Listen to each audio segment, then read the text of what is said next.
Let us have a quick recap of some of the topics that we have learnt in the previous lesson before moving on to the topics that we are going to learn in this lesson. If you remember, we have learnt the word katori in the previous lesson. And what does katori mean?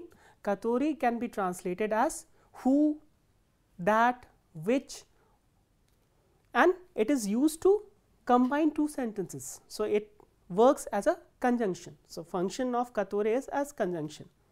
And how do we use katori to join two sentences? Let us see. I have written here two sentences, simple sentences. Vkomnace sidyat studianti. Vkomnate sidyat studianti. The second sentence is studianti uchatsa universitete. The students are sitting in the room or in the hall, and students are studying in the university. So, there are two sentences, and if you use katori to join these two sentences, how the sentence would look like? Vkomnace sidyat studianti, and then put a comma, and then katorie uchatsa universitete. As you can see, katori refers to the noun or the subject in the second sentence. As we have already explained that katori decline or agree with the noun it refers to in gender, number and case. So, let us find out the number, gender and case of studianti in the second sentence. Studianti is the subject here. So, this is in the nominative case. Studianti, as you can see, it is a plural number, and gender, the plurals do not have any gender. So, katorie is the form that refers to studianti. So, this is also in the nominative case, plural number, and case, you already know nominative case. So, vkomnace sidyat studianti katorie uchatsa universitete. So, that is how we use katori. So, to use katori, you have to first find out the noun that katori is going to refer to and the number, gender and case of that particular noun, and we will use the corresponding form of katori to use it as a conjunction. So, that is all about the revision part. We will move on to the topics that we are going to learn today.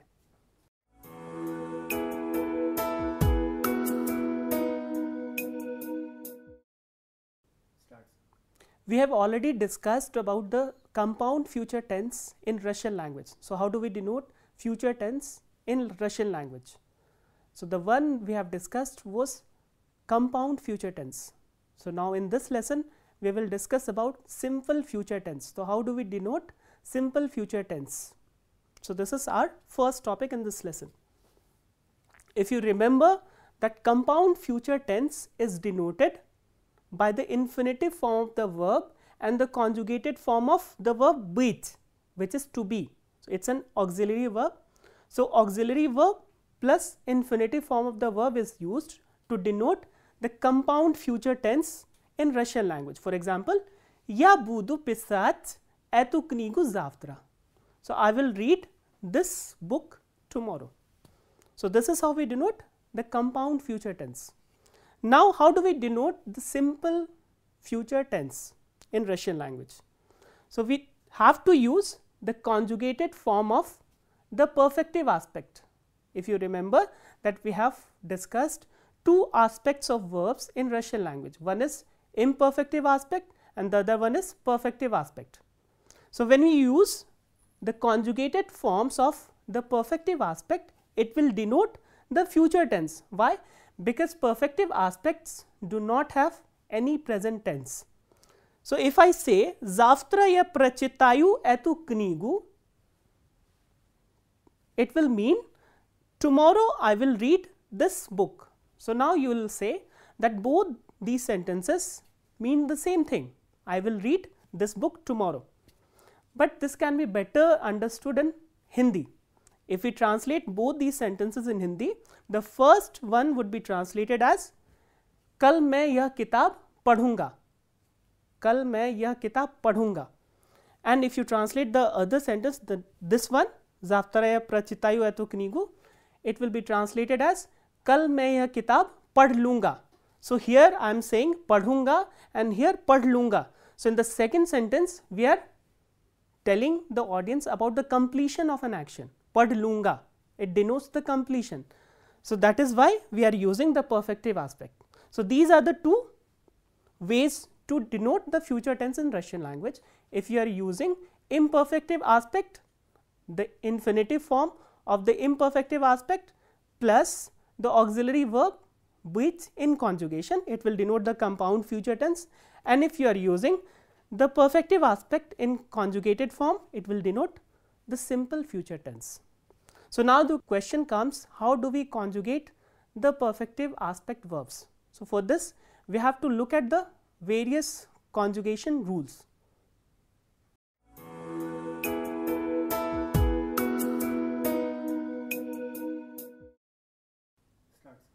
We have already discussed how do we denote the compound future tense and simple future tense in Russian language. To use simple future tense in Russian language, you need to know how the verbs are conjugated. So for this thing, you have to memorize certain rules of conjugation. So we will start with the perfective and imperfective aspect pairs.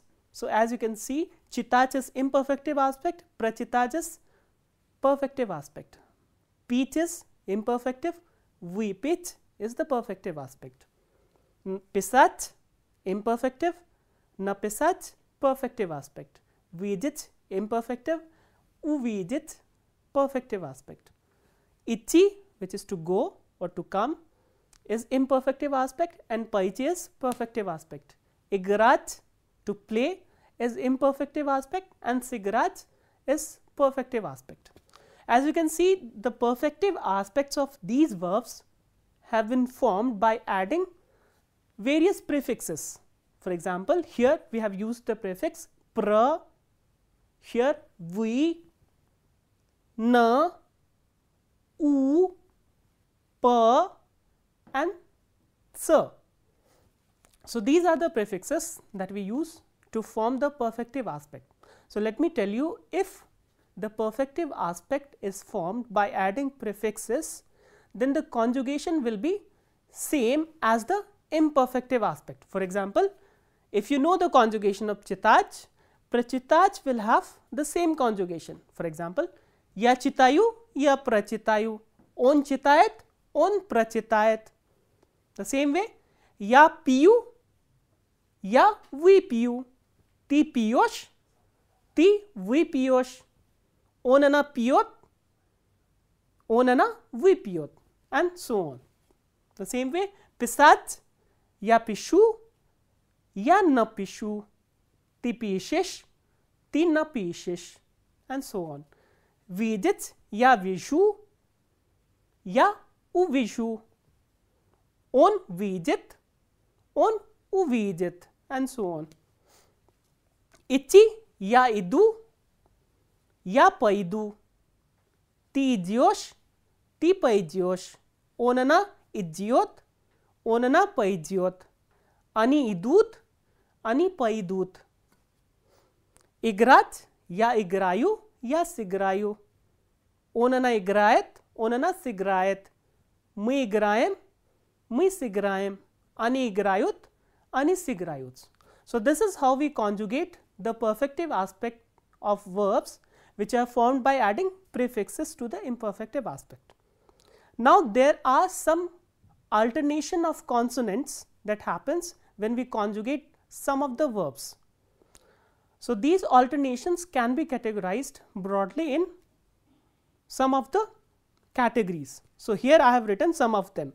Let's discuss them one by one. The first alternation happens when we change the consonant s to sh, as we have done in case of pisach. So how do you conjugate pisach? Ya pishu. So here we are not using the consonant s, we have changed the consonant to sh. Ya pishu, ti pishish, onana pishit, mi pishim, vi pishite, ani pishut. So here the alternation happens between s and sh, and this alternation carries forward to all the other forms. The next alternation happens between z and zh. For example, skazat. Skazat is the perfective aspect of gavarit. Gavarit is to speak. So, how do you conjugate skazat? As I have already told you, this z will change into zh. Ya skazhu, ti skashish, onana skashit, mi skashim, vi skashche, ani skashut. So, here we are not using z in the conjugated forms, we are using zh. The next alternation of consonants happens between the consonants k and ch. For example, plakat. Plakat is to cry or to weep. So, how do you conjugate plakat? We will not use k in the conjugated forms, we will use ch.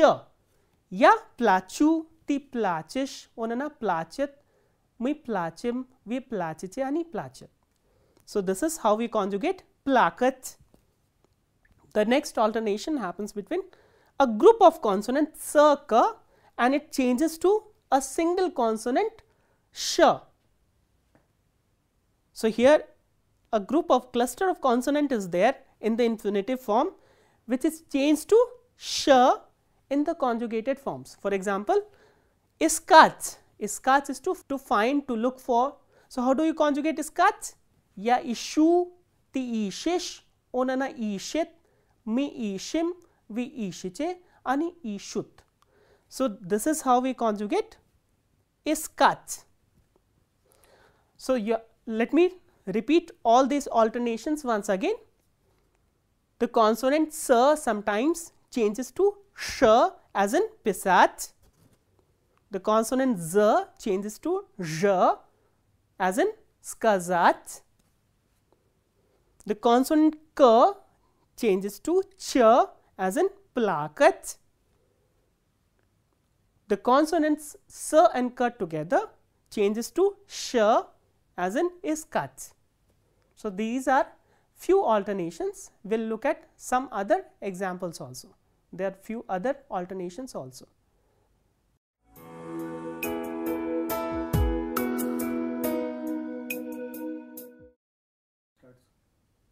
So, we have learnt the alternation of consonants in the conjugation of verbs.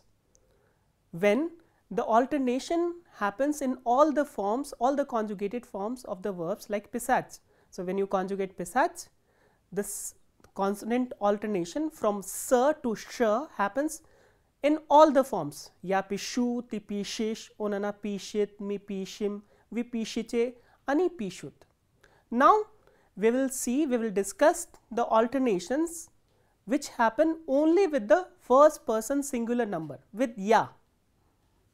So, there are few verbs which follow e conjugation, and the alternation happens only in the first person singular number, ya. The first alternation happens when the consonant d changes to zh in the first person singular number. For example, if you conjugate this verb vijit, the conjugation we have already discussed, ya viju.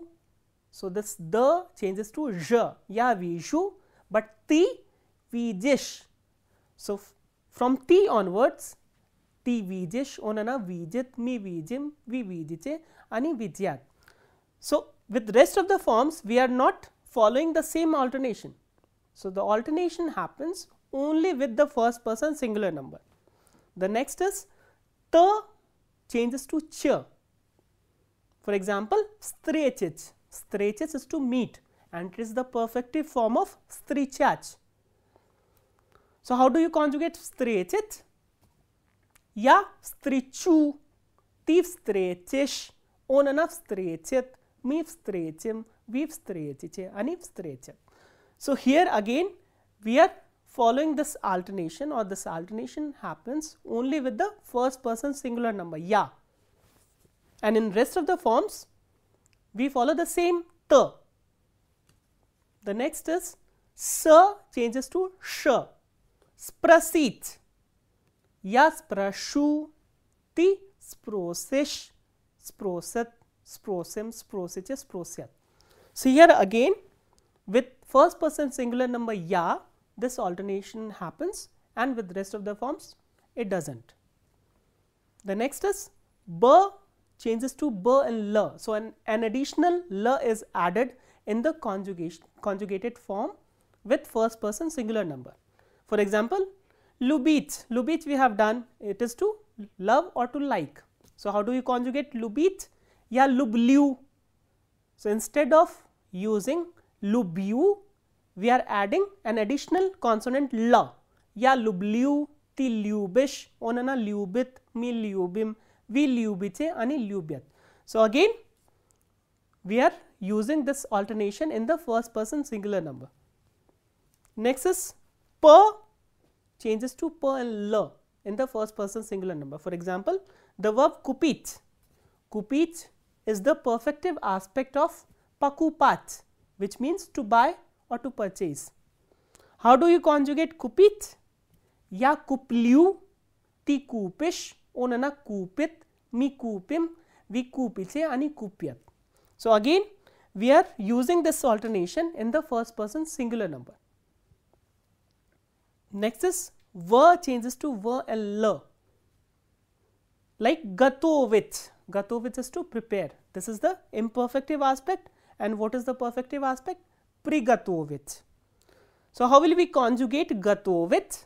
Ya gatovliu, ti gatovish, onana gatovit, mi gatovim, vi gatovice, ani gatovyat. So, here also we are using this alternation in the first person singular number with ya. The next is when the combination s and t changes to the consonant sh. So, here two consonants are changing into one. For example, the verb chischich. Chischich is to clean. So, how do we conjugate chischich? Ya chishu, ti chischish, onana chischit, mi chischim, vi chischiche, ani chischat. So, here again we are changing this combination of consonants into one. So, this s and t changes to sh. So, this is how we conjugate some of the verbs where alternation of consonants happens.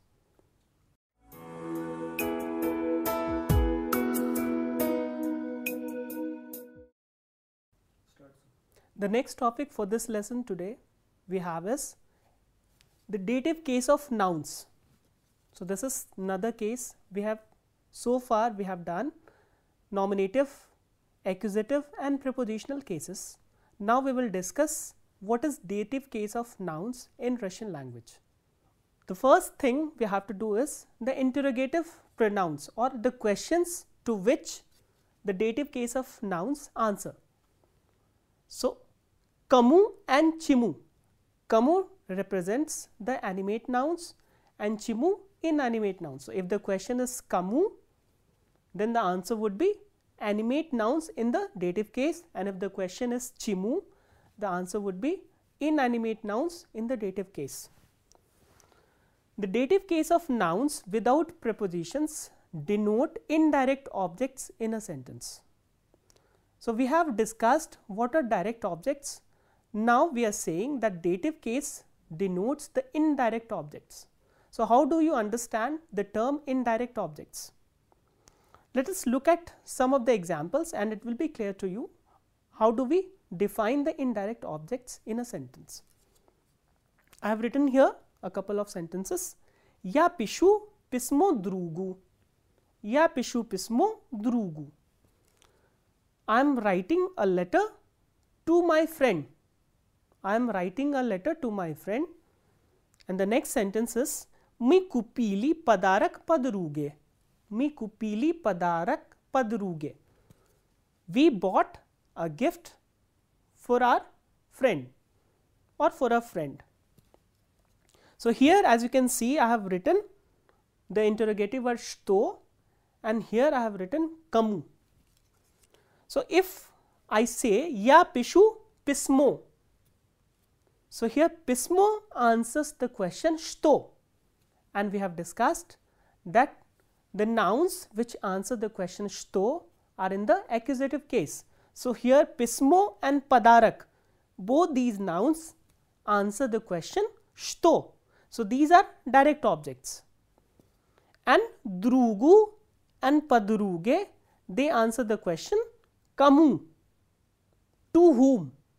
So, these are the indirect objects. Why they are called indirect objects? Because the subject in both these sentences, ya and me, are related to these nouns through the direct objects. So, if there is no direct object, there will be no indirect objects. So, that is why they are called indirect objects. They are indirectly related to the subject here. They are also defined as the recipient of the direct objects. For example, ya pishu pismo. So, this pismo, drug is the recipient of pismo. The same way padruga is the recipient of padarak. So, that is how the indirect objects are also defined. Now, there are some verbs which have inherent direct objects in their meaning. So, that is why when we use them in a sentence, we will not write any direct object. For example, let us take savyetavach. Savyetavach is a verb which means to advise. On savyetaval mnye ichik vrachu. On savyetaval mnye ichik vrachu. He advised me to go to a doctor. So, here savyetavach can also be translated as to give an advice. So, here to give an advice. So, advice is the direct object here which is inherent to the meaning of this verb. So, that is why this advice is not written here and it is inherent to the verb. So, there are a couple of other verbs also where we are not supposed to use the direct objects, it is inherent within the meaning of the verb. So, on savyetaval mini ichik vrachu, he advised me to go to a doctor. So, this was the first use of the dative case of nouns. So, what was the use? This is dative case of nouns are used to denote the indirect objects. So, we will now discuss some other uses as well.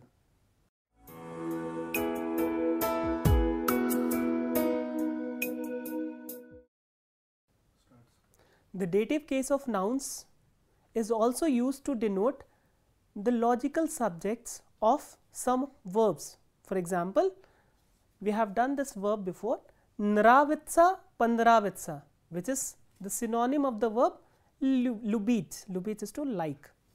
So, nravitsa pandravitsa, prikhajitsa and prichis. Prikhajitsa, prichis, it means one has to. So, these are few verbs which take the dative case of nouns as their logical subject. Why we are saying logical subject? Because, for example, mnye nravitsa etat dom. Mnye nravitsa etat dom. So, if you translate this sentence into English, it will be translated as I like this house. As you can see, this ya is in the dative case. So, ya has been changed into mnye, which is the dative case form of the personal pronoun ya, but the subject is ya only. So, what happens is when we represent or when we denote the logical subject, which means the ideal subject which is performing the action, it has to be in the form of dative case, like we have done with nravitsa. Этой студентке приходится много работать. So, this is from the second verb we have done, приходится and прийтись, one has to. So, this student, female student, has to work a lot. So, here again этой студентке is in the form of dative case. So, this student has to work a lot. We have also discussed that a subject has to be in the nominative case. So, that is why I am saying the logical subject. So, here it is not the ideal subject which is to be in the nominative case, but it is the logical subject. So, logically these are the subjects, but they are in the form of dative case. The next use of dative cases with some adverbs and words like holadna, nushna, nilzya, moshna. Holadna is cold, nushna is necessary, nilzya is not allowed or never, moshna is it is allowed. So, nilzya and moshna we have done before. For example, tibye holadna. So, here tibye holadna. So, again the logical subject is ti, which is the second person singular number, but ti here is in the form of dative case. That is why we are again saying this is the logical subject of this sentence. Da mniya holadna. Yes, I am feeling cold. So, are you feeling cold? Yes, I am feeling cold. So, these are the two uses we have discussed so far.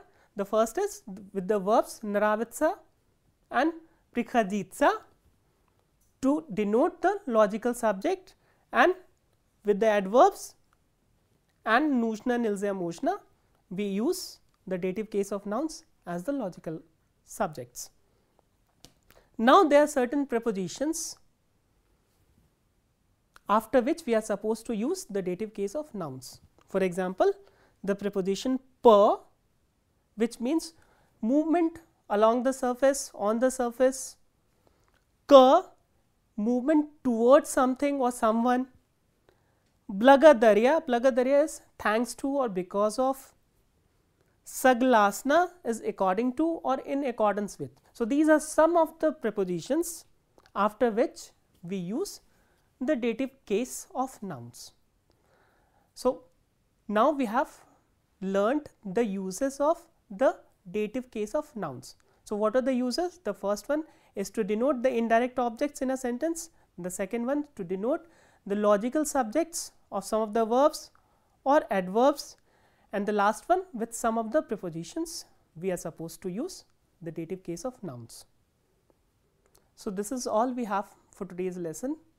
So, what all we have learned? We have learned the conjugation of verbs, we have learned the simple future tense, and we have learned the uses of the dative case of nouns. So, now we will meet in the next lesson. Till then, spasiba, do svidaniya.